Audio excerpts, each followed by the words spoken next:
Maulavi Abdul Rashid, the mayor of Kabul city, visited the construction works from Bagrami to Sanikzeh intersection up to Bini Hisar, Butkhak intersection to the circular road, the first part of the road from Makrurayan intersection to Tangi Garao, Maidan intersection to Gumrak up to Shirpur road, the subline construction works in Kartinau, and give the officials instructions on the project's quality and expedition. The mayor of Kabul insisted that in order to prevent unnecessary expenditure of the national wealth, technical and artistic evaluations must be conducted at various points throughout the project's construction. The mayor of Kabul made the construction works of these projects a priority of Kabul Municipality. He also insisted that the contracting corporations must carry out the ongoing construction projects at a high standard and on schedule in accordance with the technical documentations.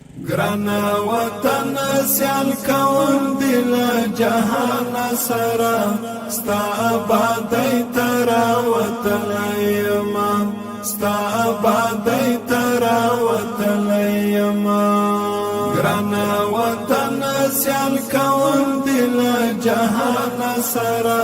ستا آبادی ترا وطن یما